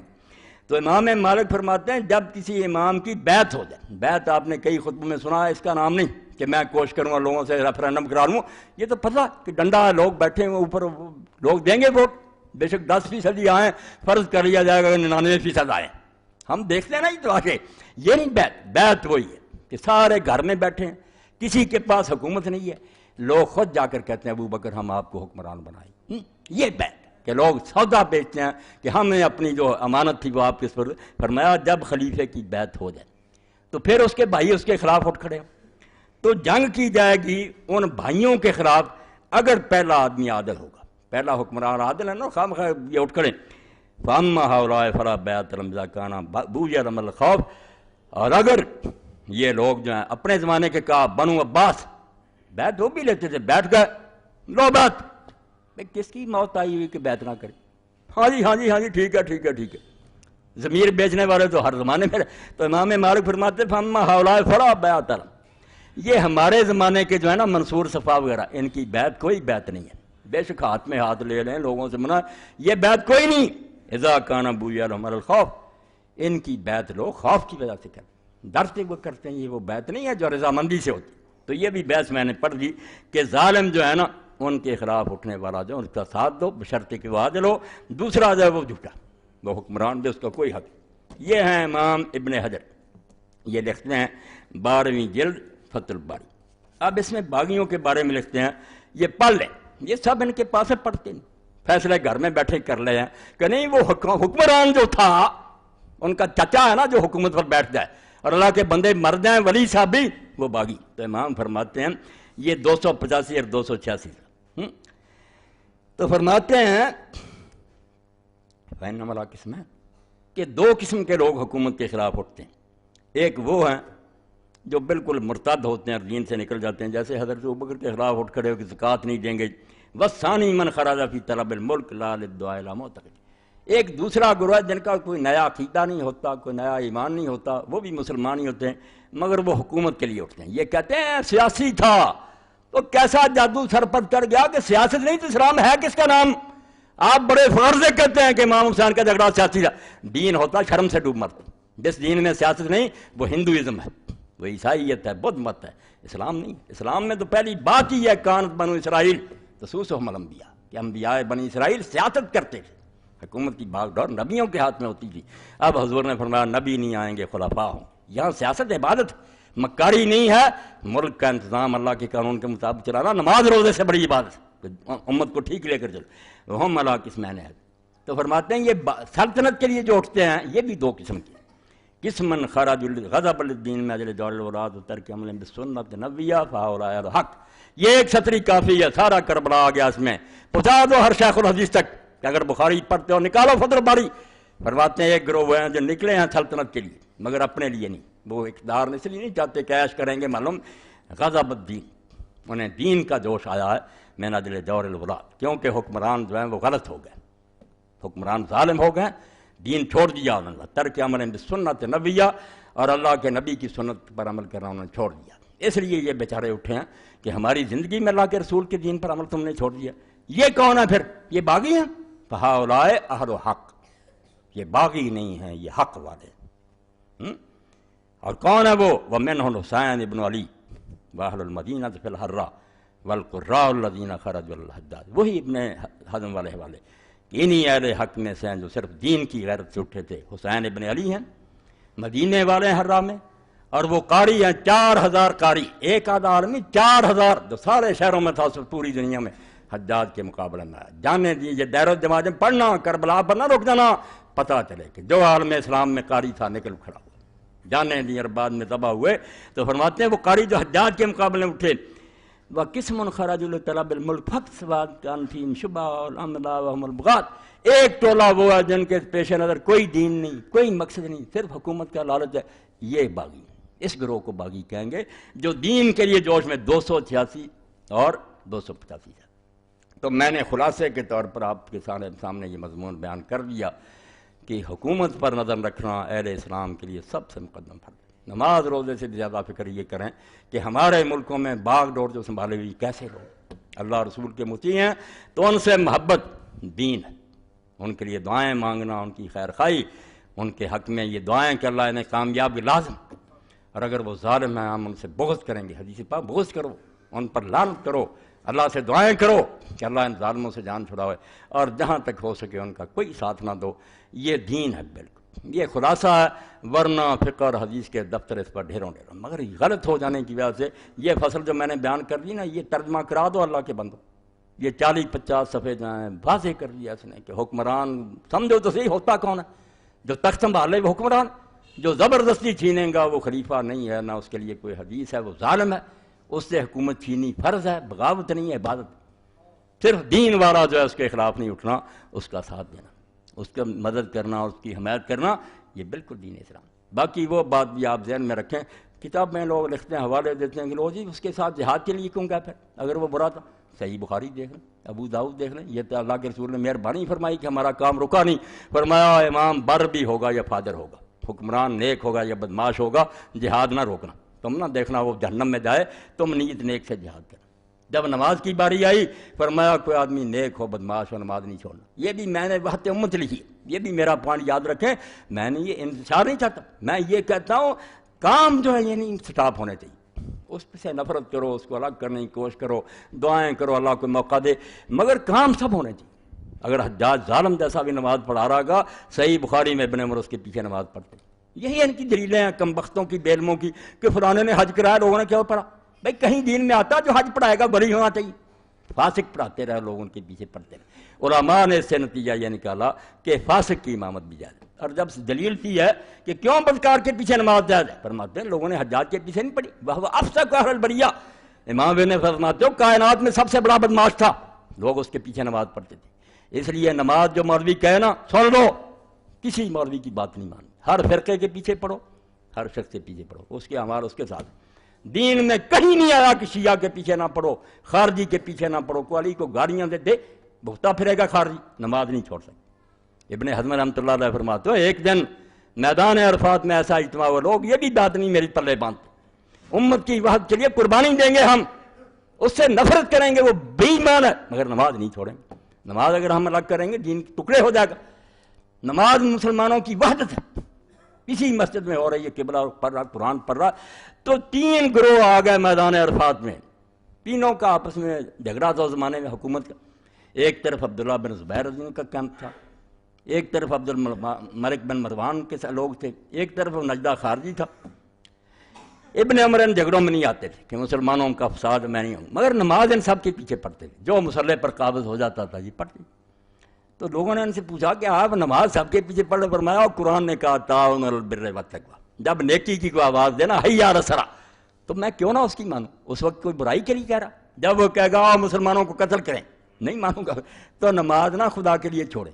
بالکل یہ لکھتے ہیں نا بدعتی کے پیچھے نماز اللہ ان پر کرے جو جس کے یہ لائق، ظالم ہے، اہل حدیث ہیں دوسرے سب ظالم۔ میں نے پڑھا ایک دلیل نہیں ان کے پاس، نہیں یہ اہل باطل، بھئی ایک من گھڑت باتیں، کیسی باتیں؟ آپ اللہ رسول کی بات بتائیں، کہیں اللہ نے کہا کہ قبلہ رخ ایک شخص قرآن پڑھ رہا ہے اس کا عقیدہ کچھ ہے؟ دین میں وہ حوالات ہیں جہاں آپ نے کہا امام کا عقیدہ پوچھا، ظالم۔ اب بھی کتابیں آ رہی ہیں بدعتی کے پیچھے نماز، جھوٹے، نماز نہیں ہم چھوڑ سکتے، ہمیں کیا بدعتی ہے؟ وہ حسن بصری رحمۃ اللہ علیہ کا قول یاد رکھیں جو صحیح بخاری میں، لوگوں نے پوچھا بدعتی، اور اس زمانے میں بدعتی یہ بریلوی نہیں تھے کہ درود و صلوات پڑھتے تھے، وہ بدعتی تھے جن کے عقیدے نئے تھے، کوئی رافضی بن گئے تھے، کوئی خارجی بن گئے۔ پوچھا عقیدے کے بدعتی، عقیدے نئے، فرمایا صلی خلفہ علیہ بدعت، پڑھ نماز اس کے پیچھے، اس کی بدعت کا وبال اس پر ہوگا۔ تجھے کسی نے کہا کہ عقیدہ پوچھ، اور جلدی روایتیں بنا لی کہ ان کی نماز قبول نہیں ہماری، بھئی آپ کو کیا فکر پڑی؟ اس کی نہیں قبول ہوگی، آپ کی نیت نیک ہو جائے گی۔ کہیں دین میں آتا کہ پہلے پتہ کرو کہ امام کی، پہلے آپ اللہ تعالیٰ کو یہ فیکس کریں کہ مولوی ساکی ہو گئی پڑھے نماز کی نہیں، بھئی کس چکر میں آپ پڑھے ہوئے؟ آپ اپنی نیت نیک کریں، قرآن پڑھ رہا ہو قبلہ رخ۔ لوگوں نے کہا کہ آپ ایسے نجدہ خارجی کے پیچھے پڑھتے ہیں، تو صحابہ نے کہا ہم بھائی اس کے پیچھے نہیں کھڑے ہوتے، ہم قرآن کے پیچھے کھڑے ہوتے، قرآن پڑھ رہا ہم قرآن کی اصلاح کریں۔ تو اس لیے ایک طرف تو وحدت امت کو نقصان نہیں پہنچنا چاہیے کہ نمازیں سب کے پیچھے پڑھو۔ اگر وقت آ جائے اللہ پناہ دے کہ کوئی ظالم مسلمان علاقوں پر حملہ کر دے، جیسے عراق میں ہو گیا، افغانستان میں، یہاں بھی کوئی کر دے کمبخت 65 کی جنگ کی طرح، پھر ہم نہیں دیکھیں گے کہ حکمران کون ہے، نہیں حکمران کا نہیں، یہ ملک مسلمانوں کا ملک ہے، دارالاسلام ہے، اس کا ایک چپا مسجد ہے، پھر ہم مر مٹیں گے، پھر کسی کے اعلان کی ضرورت نہیں، ہر مسلمان مرد عورت پر فرض ہو جائے گا کہ ملک کی حفاظت کرے۔ دارالاسلام مسجد کی طرح، جو مسلمانوں کا علاقہ چھوٹی بات نہیں ہوتا، عمل کریں یہ حکمران یا نہ کریں ان کی قسمت ہے، مگر وہ علاقہ مسجد ہے، ہم نے اس لیے لیا کہ یہاں اسلام چلائیں، کبھی چل پڑے اللہ کو منظور ہوگا، 1 انچ نہیں گم ہونے دے گا۔ ہجوم العدو علی ارض المسلمین، جب دشمن مسلمانوں کے ملک میں گھسا ہے پھر کسی اعلان کی ضرورت نہیں، ہر مرد اور غلام پر فرض ہے کہ وہ اپنا ملک آزاد کرائے۔ اس لیے ایک طرف یہ بھی بات یاد رکھنی ہے، ظالم حکمرانوں والا مسئلہ بھی یاد رکھنا، مگر نمازیں پڑھنا، جہاد ہو ساتھ دینا، اور زکوٰۃ اگر بیت المال مانگے تو دینا۔ ہم بری ہو جائیں گے اگر وہ لوٹ جائیں گے، کھا لیں گے، اللہ سے جا کر خود ہی معاملہ ان کا ہوگا۔ ہمیں یہی حکم ہے کہ ائمہ جور کو دے دو، ظالم ہے تو دے دو ان کو، غلط کریں گے تو بھگتیں گے۔ اس لیے امت کی وحدت حضور کو کتنی مطلوب تھی، ٹکڑے نہ ہو جائے، آپس میں اصلاح کی کوشش کرو، درست کرنے کی ساری کوشش کرو، مگر اتفاق قائم رکھو۔ بالکل اس اتفاق میں خلل نہیں آنا چاہیے۔ اور اس سلسلے میں ایک بات جو کئی مرتبہ کئی وقت امت میں پھر آپ لوگوں کو بتا دوں کہ میرے نزدیک یہ مسئلے جو ہے نا نماز کے، اللہ گواہ میں ممبر کہتے ہیں ان کی رائی حقیقت نہیں ہے کہ رفع یدین عرفات پہ دوسرے رائی کچھ نہیں ہے، یہ صحابہ کرام سے لوگ ساری طرح پڑھ رہے ہیں، امت کے چوٹی کے لوگ پڑھ رہے ہیں، کوئی ان میں سے بے نماز نہیں ہے، کوئی گمراہ نہیں ہے، ترجیح کا معاملہ ہے۔ میں سمجھتا ہوں مجھے زیادہ ثبوت ملتا فاتحہ پڑھنے کا پڑھے، دوسرا سمجھتا ہے اس کے بغیر بھی ٹھیک ہے۔ یاد رکھو میں یہاں اعلان کر رہا ہوں نماز ہے ساری امت کی درست ہے، میں اللہ کو گواہ کرتا ہوں ایک امت کا آدمی بھی نہیں جو غلط نماز پڑھ رہا، سب کے پاس یہ حدیث ہے یا صحابہ کرام کا طرز عمل ہے، کوئی گمراہ نہیں، بالکل سارے ٹھیک ہیں، کوئی فکر نہ کرو۔ بس یہ بات یاد رکھو کہ ابو عامر حنفی اور کفال مرضی شافی ایک دور میں 2 امام تھے چوٹی کے، اور کئی مرتبہ اگر کوئی فوت ہو جاتا وہاں اکٹھے ہوتے تو لوگ اس موقع کے منتظر رہتے تھے کہ یہ 2 امام آئیں گے وہاں، تو اشارے ثواب کے لیے قرآن خوانی وغیرہ یہ کول شول نہیں ہوتے تھے، لوگ افسوس کرتے تھے، دعا کرتے تھے، تو لوگ منتظر رہتے تھے کہ یہ دونوں امام آئیں گے، کوئی مسئلہ چھیڑ دو، سوال چھیڑ دو، تو پھر علم کے دریا بہتے تھے، امام وہ عامر حنفی دلائل دیتے، ادھر کفار، لوگ کتابیں نوٹ بکیں ساتھ رکھتے، وہاں رسالے بڑے تھے علم کے۔ تو ایک دن امام جو حنفی جب وہ عامر رحمۃ اللہ علیہ وہ جا رہے تھے، اب مغرب کا وقت ہو گیا، مسجد تھی کفال شافی رحمۃ اللہ علیہ، اور کون سے مسئلے تھے جو تم نے مسئلے بنا لیے روٹی کمانے کے لیے؟ مسئلے تھے حکومت ٹھیک کرنا، ملک میں کرپشن ختم کرنا، غریبوں کو روٹی دینا، وہ مٹ گئے، تم نے اپنا علو سیدھا کیا، تمہارے مدرسے چل رہے ہیں، روٹیاں کھا رہے ہو، یہ دین رہ گیا فاتحہ۔ تو امام ابو عامر جو تھے وہ اس مسجد میں داخل ہو گئے، کفار کی مسجد میں چلے گئے، شافی رحمۃ اللہ علیہ۔ تو شافی عالم نے جب دیکھا تو مؤذن اذان کہنے لگا تھا، مغرب کا وقت۔ اب شافی لوگ جو ہیں وہ ترجیح کی اذان کہتے ہیں، ریپیٹ کرتے ہیں کہ 2 مرتبہ اشہد اللہ اللہ، 2 مرتبہ اشہد ان محمد رضا، آہستہ آواز سے کہنا، پھر پورے زور سے ایڑیاں اٹھا کر اشہد اللہ الہ الا اللہ دوہری۔ یہ مکہ میں اذان ہوتی تھی، ابو محذورہ رضی اللہ عنہ کو آپ نے سکھائی۔ مدینہ میں وہ اذان ہوتی تھی جو ہم عام کہتے ہیں سیدھی۔ تو شافی عالم نے کہہ دیا، ابو عامر صاحب آئے، حنفی اذان کہو، شافی اذان نہیں کہنی۔ پتا تھا کہ دونوں سنت، ایک مکہ میں تھی، کیا فرق پڑ گئی؟ اب اذان جب حنفی طریقہ سے ہوئی تو نماز کے لیے بھی انہوں نے ابو عامر کو کر دیا۔ اور کون ان ملاؤں کو سمجھائے؟ کیوں دین کا ستیہ ناش کرتے ہو؟ اسلام ایک ہی ہے، اللہ رسول کے دیوانے ہیں سارے، آگے کر دی۔ اب امام ابو عامر نے کہا، اتنی میرا احترام کیا کفار نے، انہوں نے اللہ سینے پر ہاتھ، حنفی طریقہ چھوڑ دیا نا پر، آمین اونچی آواز سے کی، رفع یدین کیا۔ یہ خود واقعہ مولانا نور شاہ رحمۃ اللہ علیہ نے اور مولانا یوسف بن نوری رحمۃ اللہ نے معارف سنن میں لکھا۔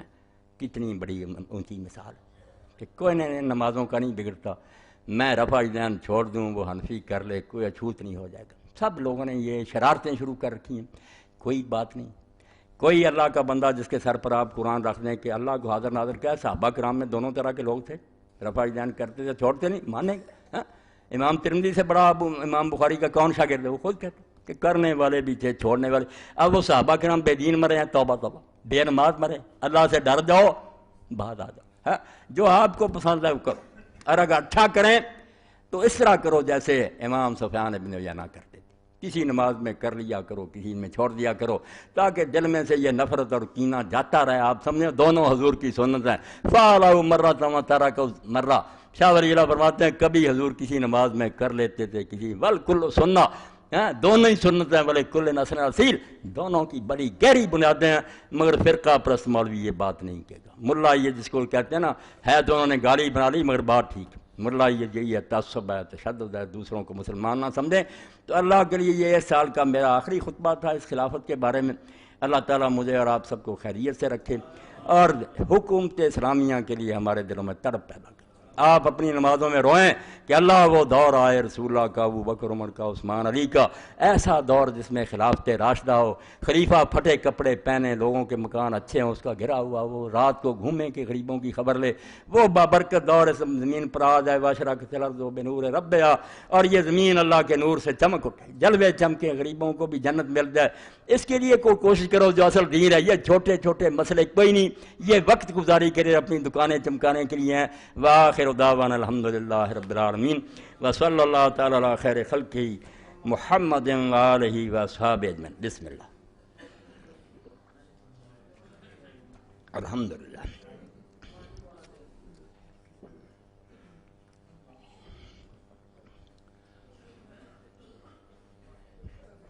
الحمدللہ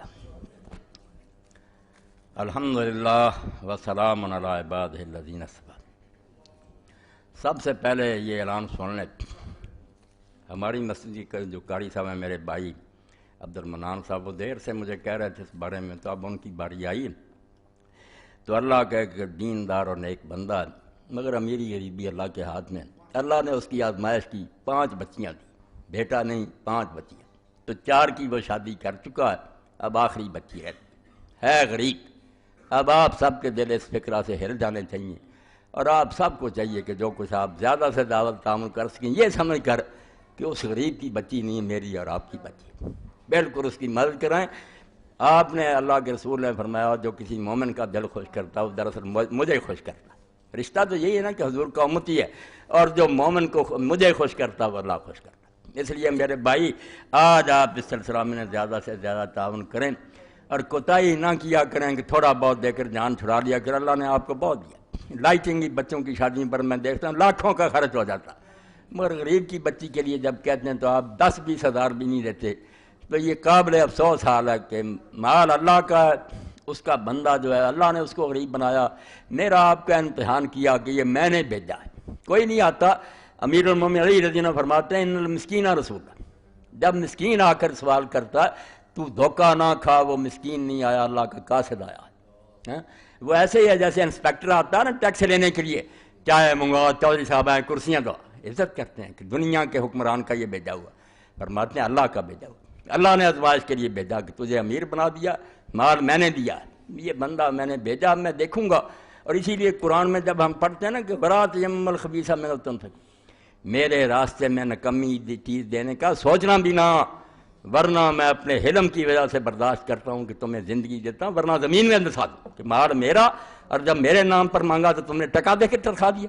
ہاں، آپ کا داماد آتا اور ہم کوئی رشتہ دار آتے تھے لاکھوں لٹا دیتے، جب میرا بندہ ہے۔ فرماتے ہیں من آت المسکین فقد آت اللہ، جو مسکین کو دیتا وہ کسی کو نہیں دیتا، اللہ کے دائیں ہاتھ پر رکھتا ہے۔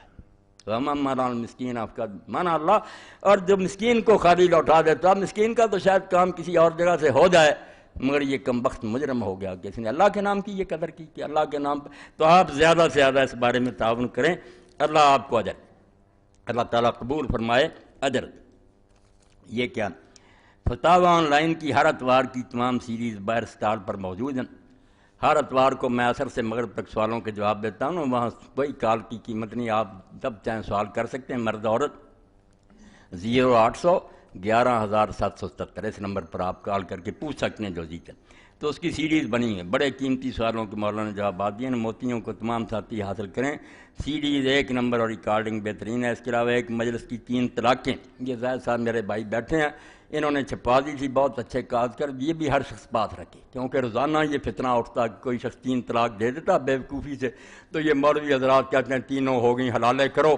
تو اللہ جزائے خیر دے، رحمت فرمائے، فوت ہو گیا پیر کرم شاہ رحمۃ اللہ علیہ، انہوں نے اس پر بہت اچھی کتاب لکھی، بریلوی ہوتے حنفی ہوتے، چوٹی کی کتاب لکھی ہے، جامع ازہر کے بھی فتوے دیے چاروں مسلکوں کے کہ ایک ہی طلاق ہوتی ہے، کسی حلالے کی ضرورت نہیں، نکاح قائم ہے، ہر شے کا جواب بھی ہے۔ یہ کتاب ہر شخص اپنے پاس رکھے، اس دور کی یہ ضرورت ہے، بالکل وہ کتاب ہر شخص کے پاس ہونی چاہیے۔ ایک مجلس کی 3 طلاقیں، اور نماز نبوی بھی علامہ البانی صاحب کی آپ لے لیں تاکہ سنت کے مریض العائد ہسپتال میں داخل ہیں ان کے لیے خصوصی دعا پڑھیں انشاءاللہ نماز کے بعد۔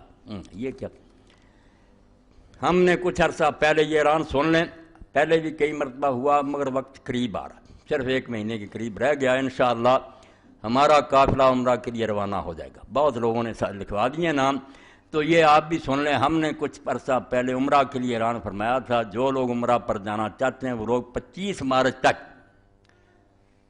ایڈوانس 25,000 روپے اور پاسپورٹ جمع کروا دیں۔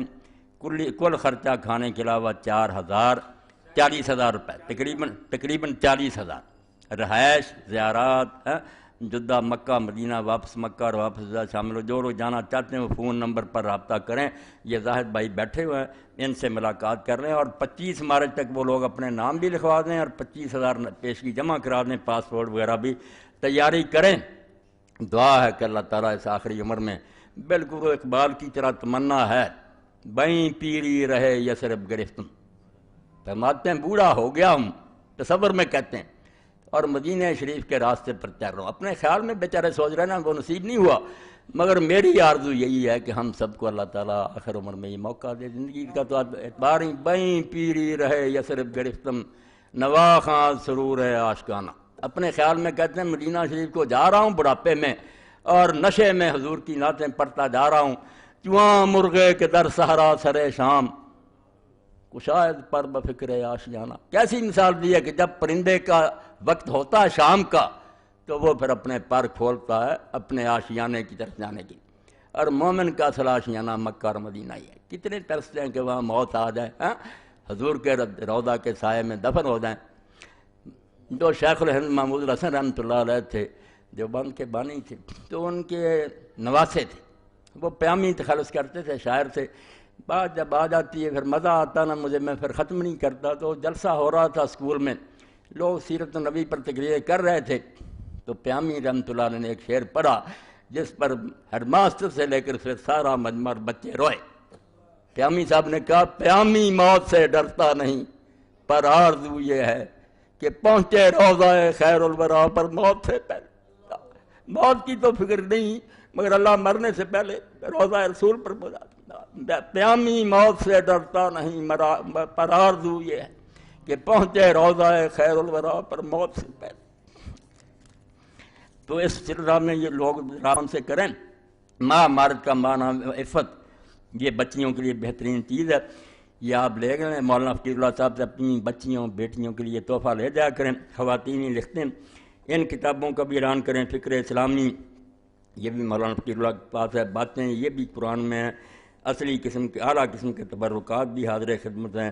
اللہ کے ہاں حرام بندوں کے لیے آسان، جو چیزیں حرام ہیں ہم نے حلال کر رکھی ہیں، یہ کتابیں بہت اچھی ہیں، لے سکتے ہیں۔ میرے ابو محمد اعجاز حسین ایک جھوٹے کیس میں پکڑے گئے ہیں، ان کی رہائی کے لیے دعا کرائیں، انشاءاللہ سب کے لیے، جن پر بھی ظلم ہو رہا۔ اب ایک کتاب یہ میرے ساتھی نے رکھ دی، طاغوت کے تعاون سے جہاد، وہ بات جو خطبے کے شروع میں ہوئی نا، دین کو ذبح کر دیا نا دعویٰ والوں نے، یہ کتاب لے کر طاغوت سے تعاون اور جہاد، توبہ توبہ، جس کے کفر کا حکم ہے کہ من یکفر بالطاغوت، طاغوت کا کفر کرو، موسم اس کے ساتھ تعاون۔ جب لوگوں نے کہا کہ تم تو طاغوت سے مل کر جہاد کر، راز کھل گیا، خود مان گئے کہ واقعی ہم ایجنسیوں کا جہاد کر، تو فتویٰ بنا لیا کہ طاغوت سے تعاون کر کے جہاد۔ یہ پوری کتاب اس قابل ہے کہ اس کو آگ میں جلا دیا جائے، جھوٹے حوالے، غلط دلیلیں، اور اس بارے میں اب زیادہ تبصرہ نہیں کر سکتا۔ ایک کتاب کہوں گا، یہ ویس بھائی بیٹھے سب سے جو اسلام کے لیے کوشش کر رہے ہیں لوگ، تحریک، وہ کتاب مولانا احمد رضا خان بریلوی رحمۃ اللہ علیہ کی المحجۃ المعتمنہ، المحجۃ المعتمنہ، اس کو چھپا کر تقسیم کریں۔ جب کانگریسی ملاؤں نے کہا کہ ہندوؤں کے ساتھ اتحاد کرو اور ملک کو آزاد کراؤ، میں کہتا ہوں عالم اسلام میں ایسی کتاب کوئی ماں کا لال لکھ ہی نہیں سکا کہ کفار سے تعاون جائز ہے، کافروں سے دوستی حلال ہے۔ المحجۃ المم، آیتوں کے جواب اور جو حدیثیں انہوں نے دی ان کے جواب اور فقہا کے حوالے کہ کفار صرف کتے ہیں، اور کتوں سے جیسے آدمی شکار کر سکتا، اگر مسلمانوں کی حکومت بہت مضبوط ہو اور یہ دو چار کتے ہوں کافر، ان کو ڈوری میں ڈال کر کام لے سکے، کوئی اندیشہ نہ ہو فتنہ، پھر ان سے تھوڑی بہت مدد لینے کی اجازت ہے، ورنہ کفار اس قابل نہیں ہے کہ ان کی تعظیم کی جائے۔ تو المحجۃ المعتمنہ، بھائی اللہ کے بندو، اس دور میں چھپا کر بانٹ دو خدا کے لیے، تاکہ پتہ چلے کہ یہ کفار سے جو تعاون ہو رہا ہے کفر ہے، اسلام کو چھری پھیر رہے ہیں لوگ، کسی کے ساتھ اعتدال نہیں، کوئی روشن خیالی نہیں، یہ کفار ہیں۔ ہم یا قرآن کو جھوٹا کہیں یا ظالموں سے دوستی کریں، نہیں ہو سکتا، یہ ہمارے خیر کا اللہ کا کلام جھوٹا جو کہتا ہے لا یارونکم خبالا، یہ یہودی عیسائی ہندو تمہاری کبھی خیر خواہی نہیں کر سکتے، جو خرابی کر سکتے ہیں وہ کر کے چھوڑیں گے، کوئی ان پر اعتماد نہ کر، ہم قرآن کو دفن کر دیں۔ تو المحجۃ المعتمنہ فی آیات الممتنہ، یہ ایسی کتاب ہے، میں اللہ کو گواہ کر کے میں نہیں دیکھتا کہ وہ بریلوی ہیں، یہ کون ہے، ایسی لکھی ہے فقہا کے حوالے سے، حدیثوں سے دھجیاں اڑا دی ہیں کہ کون سے حوالے دے رہے ہو، کوئی مشرکوں سے مدد، اللہ کے رسول کے سامنے آئے لوگ 700 بندہ کہ حضور ہم مدد کرتے، فرمایا اسلام لائے ہو، کہا نہیں، فرمایا فلاں استعین المشرک، میں کافروں سے مدد نہیں لیتا، ہم دین کا کام کر رہے ہیں، کافروں کا کیا یہاں تک۔ تو اللہ کے لیے دین کو نہ خراب کرو، تم سے دین نہیں نہ ہوتا عمل، تو دین کو اصل حالت میں رہنے دو، طاغوت سے نہ ہمارا تعاون کراؤ، دین کو نہ تباہ کرو۔ جہاد تو تم نے کیا کرنا، اب یہ فتح دے دیے کہ طاغوت کے تعاون سے جہاد، مسلمان کا بچہ جانتا کہ طاغوت کا تو کفر کرنا ہم پر فرض ہے، انکار کرو، لعنت بھیجو اور اس کی دھجیاں اڑاؤ، تم تعاون کرتے، حوالے جھوٹے، دلیلیں جھوٹی، اس پر شاید کوئی خطبہ ہو جائے، مگر وہ المحجۃ المعتمنہ اللہ کے لیے اس کے پڑھ لو۔ میں نے کہا موتی بخیر دیا اس کے علم اور فقہ کا کوئی اندازہ ہی نہیں، کیا روتے ہیں لوگ کہ وہ بریلوی ہے، وہ دیوبندی، علم ان کا ستی، پھنسے ہوئے اپنے اپنے دائروں میں۔ قدر کرو اللہ کے کسی بندے نے بھی یہاں جو کام کیا، ٹھیک ہے، جو غلطی ہے اس کو نہ مان۔ اللہم صلی علی سیدنا و نبینا محمد و علی آلہ وصحبہ بارک وسلم۔ اللہم اغفر للمؤمنین والمؤمنات والمسلمین والمسلمات الاحیاء منهم والاموات، ان اللہ یامر بالعدل والاحسان وایتاء ذی القربی وینہی عن الفحشاء والمنکر والبغی یعظکم لعلکم تذکرون۔ پاسپورٹ اور 25,000 روپے